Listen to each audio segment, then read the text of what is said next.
Pendidikan Agama Kristen dan Budi Pekerti kelas 9. Bab 1b, Gereja sebagai umat Allah yang baru. Shalom, salam sejahtera anak-anakku. Selamat bertemu di pertemuan yang kedua kembali bersama Bu Christine Piri, materi Gereja sebagai umat Allah yang baru dan subtema pergumulan gereja. Selamat kita menikmati hari baru, karena setiap hari adalah hari baru pemberian Tuhan, sekalipun kita masih dalam masa pandemi COVID-19. Selamat kita masih bisa belajar dari rumah. Mari memulai kegiatan kita dengan berdoa. Mari kita ambil sikap berdoa, Ibu akan pimpin. Kita berdoa. Terima kasih Tuhan Allah Bapa di dalam Yesus Kristus, hari ini kami boleh belajar kembali. Berikan kami hikmat-Mu, Roh-Mu yang kudus, sehingga kami mampu belajar dari awal sampai akhir, dan kami boleh mengerti, mendapatkan ilmu pengetahuan, mendapatkan kekuatan iman dalam kehidupan kami. Inilah doa kami, dalam nama Tuhan Yesus Kristus kami berdoa. Amin. Materi kita bab 1b, Gereja sebagai umat Allah yang baru. Subtema yang kita bahas adalah pergumulan gereja. Standar kompetensi memahami karya Allah dalam pertumbuhan gereja. Kedua, menelaah karya Allah dalam pertumbuhan gereja. Indikator pembelajaran juga adalah tujuan pembelajaran. 1. Menganalisis beberapa aspek pergumulan gereja. Kedua, menganalisis beberapa contoh kegagalan gereja untuk hidup sesuai dengan kehendak Tuhan. Ketiga, menyusun rencana tentang bagaimana mengubah kegagalan gereja untuk hidup sesuai kehendak Tuhan. Kita masuk materi kita, pergumulan gereja. Ada 4 pokok bahasan. 1. Sifat gereja perdana dan sifat gereja masa kini. Kedua, pemahaman tentang ajaran yang benar. Ketiga, gereja yang gagal menjadi teladan. Dan keempat, hidup saling berbagi. Kita masuk materi yang pertama atau poin yang pertama adalah gereja yang terbuka. Kita lihat apa sih yang dimaksud dengan pergumulan gereja dengan gereja yang terbuka. Kita lihat dulu sifat gereja perdana, ya, sifat gereja perdana. Kalau kita baca Kisah Para Rasul 2, itu pada peristiwa Pentakosta, ketika gereja pertama kali berdiri, maka kita membaca, datang semua orang dari berbagai tempat. Itu berbagai suku dan berbagai bahasa, gender perempuan atau laki-laki, besar atau kecil. Hal ini bermakna gereja itu terbuka bagi segala bangsa, segala bahasa, gender perempuan atau laki-laki. Kita lihat dalam sejarah pekabaran Injil, kita lihat Rasul Paulus, kita bertemu dengan Priscilla, kita bertemu dengan Lydia, kita bertemu dengan Eunias. Ya, kemudian gereja terbuka juga untuk kaum disabilitas. Bagaimana murid Yesus Filipus membaptis Sida-sida dari Ethiopia. Siapa Sida-sida? Sida-sida itu adalah orang yang dikebiri untuk melayani raja. Ya, mereka tidak jelas lagi kan apakah dia perempuan atau laki-laki. Jadi mereka juga dilayani dan gereja terbuka untuk kaum disabilitas. Dan kita lihat bagaimana gereja masa kini, ya. Kita lihat dalam perkembangan gereja di Indonesia itu banyak gereja-gereja kelompok-kelompok, ya. Jadi eksklusivisme gereja. Sebenarnya ini adalah strategi penginjilan, tetapi juga disebabkan beberapa perbedaan tafsiran, beberapa perbedaan cara pandang. Gereja yang menggunakan bahasa daerah yang tidak dapat dimengerti oleh semua suku, jadi eksklusif ya, tidak bisa dipahami oleh semua suku. Kemudian dalam gereja yang terjadi eksklusivisme gereja, menjadikan satu gereja lebih baik dari gereja yang lain.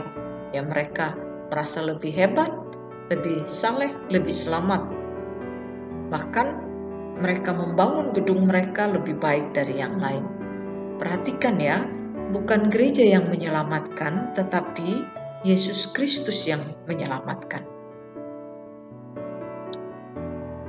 Kita masuk poin bahasan kedua, pemahaman tentang ajaran yang benar. Pergumulan gereja tentang pemahaman ajaran yang benar. Bagaimana ini ya? Kita lihat ya. Jadi merasa ajarannya paling benar. Ketika gereja merasa ajarannya paling benar, maka cenderung untuk menyalahkan orang lain atau mengutamakan kelompok dan tidak terbuka kepada yang lain. Fanatisme yang salah ya.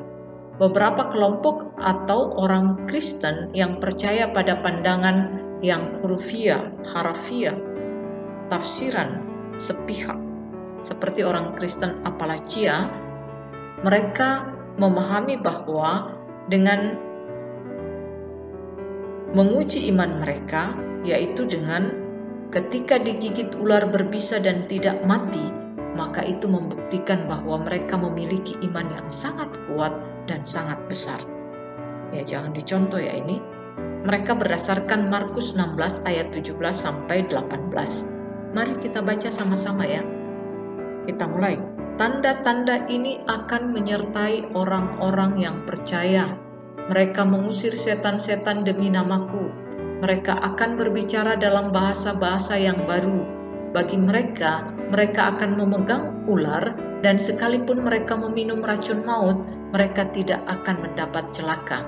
Mereka akan meletakkan tangannya akan orang sakit, dan orang itu akan sembuh. Jadi ayat ini dipakai sebagai pegangan. Ya, jadi jangan melihat satu ayat tidak ada kaitannya dengan yang lain. Kita perhatikan ya, supaya kita tidak menjadikan satu ayat Tuhan menjadi tafsiran yang pendek ya, tafsiran yang sempit. Kita masuk ke poin bahasan yang ketiga, gereja yang gagal menjadi teladan. Bagaimana gereja yang gagal menjadi teladan? Kita lihat. Sebenarnya kita pahami gereja itu penyataan kasih Kristus karena Kristus itu kepala gereja. Gereja tidak mampu menyatakan diri sebagai perwujudan kasih Kristus, tetapi mengkotak-kotakkan manusia menurut jenis kulit, strata sosial, gender, dan kekuasaan. Kita lihat ada 3 contoh sikap gereja yang salah yang dilakukan oleh gereja sepanjang gereja berdiri. Pertama, Mahatma Gandhi itu sangat menyukai ajaran Kristus. Nah, kalau kita baca biografinya, bagaimana dia melakukan perlawanan itu memakai ajaran Kristus, berkiblat kepada ajaran-ajaran Kristus, yaitu kasih. Dan dia sangat menjiwai ajaran-ajaran Kristus, tetapi dia tidak menjadi orang Kristen. Karena bagaimana sikap orang Kristen yang tidak sama dengan ajaran Kristus? Dia berkata begini ya, I like your Christ, I do not like your Christian. Your Christian are so unlike your Christ. Ya, artinya saya suka Kristus, tetapi saya tidak suka orang Kristen, karena orang Kristen sangat tidak sama dengan Kristus. Bagaimana anak-anak? Kita harus perhatikan ini. Yang kedua adalah membangun gereja yang sangat megah di tengah kemiskinan masyarakat, warga setempat. Ya, gereja di Pantai Gading, namanya adalah gereja Basilica Notre Dame de la Paz de Yamoussoukro. Gereja ini dibangun di atas masyarakat yang miskin ya.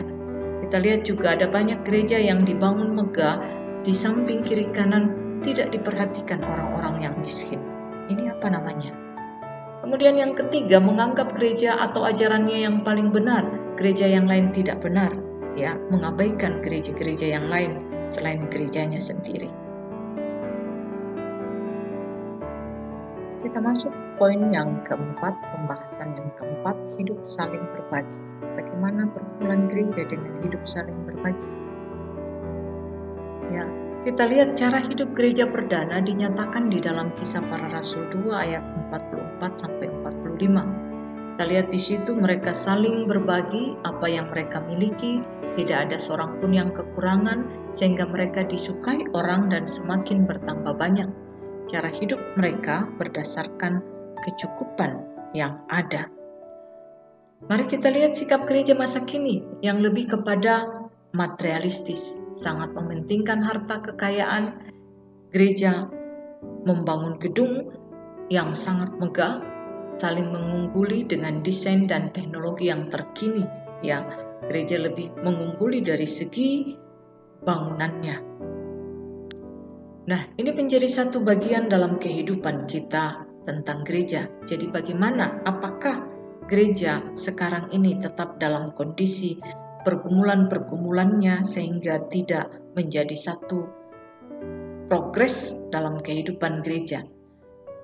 Bagaimana mengubah kegagalan gereja untuk hidup sesuai kehendak Tuhan? Sekalipun masih banyak gereja yang eksklusif, yang menganggap diri paling benar, yang lebih sibuk membangun jemaatnya, membangun gerejanya, membangun fasilitasnya, sehingga tampak sangat megah dibandingkan dengan gereja yang lain, bahkan bangunannya sangat-sangat megah, sehingga gereja menjadi terlalu elegan dan tidak terbuka, tidak merakyat atau tidak menjemaat. Ya, ini ada. Tetapi kita lihat sesungguhnya masih banyak gereja dan kelompok umat Tuhan yang peduli untuk membangun gereja dengan memperhatikan pertumbuhan iman dan pertumbuhan kasih secara langsung. Banyak gereja yang peka dan peduli kepada umat yang miskin. Banyak gereja yang mengarahkan persembahan mereka untuk bantuan kepada mereka yang terdampak bencana, seperti bencana COVID-19 yang melanda dunia, terhadap orang miskin yang membutuhkan dan masyarakat umum pada umumnya. Masih banyak gereja-gereja yang melakukannya dan mendesain cara membantu gereja atau masyarakat untuk kehidupan gereja yang lebih baik, masyarakat yang lebih baik, ya, lebih merasakan kemanusiaan, bangkit dari kehidupan terpuruk. Masih banyak gereja yang melakukannya. Kita lihat rangkuman pelajaran kita materi hari ini adalah satu, orang di gereja perdana hidup dengan berbagi terhadap sesamanya. Kedua, gereja masa kini itu berbagi melalui persembahannya. Membantu orang miskin yang mengalami bencana alam, memberikan beasiswa, pendidikan, membantu orang jompo, dan memberikan keberpihakan kepada korban ketidakadilan. Ini dilakukan oleh gereja. Gereja juga, sekalipun juga masih dalam pergumulan-pergumulan di mana eksklusivisme masih ada. Ya, jadi poin keempat, masih saja ada gereja yang eksklusif dan mementingkan kepentingan sendiri, tetapi gereja juga membuka diri untuk melakukan atau membantu gereja-gereja dan masyarakat pada umumnya. Ya, demikian materi kita untuk tugas. Silakan anak-anakku membuka buku siswa kelas 9, Pendidikan Agama Kristen dan Budi Pekerti, halaman 10, bagian F. Kerjakan melalui Google Classroom. Dikumpulkan melalui Google Classroom. Ya, demikian pertemuan kita anak-anakku. Semoga ini bermanfaat bagi kita. Dan mari kita tutup pelajaran hari ini dengan berdoa. Mari kita mengambil sikap berdoa. Kita berdoa.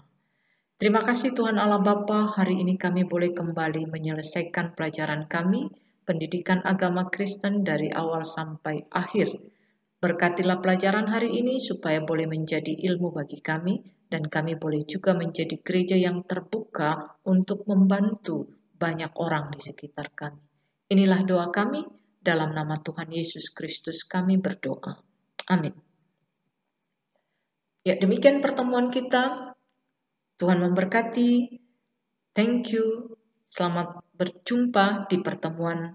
Sampai berjumpa di pertemuan berikutnya. Shalom.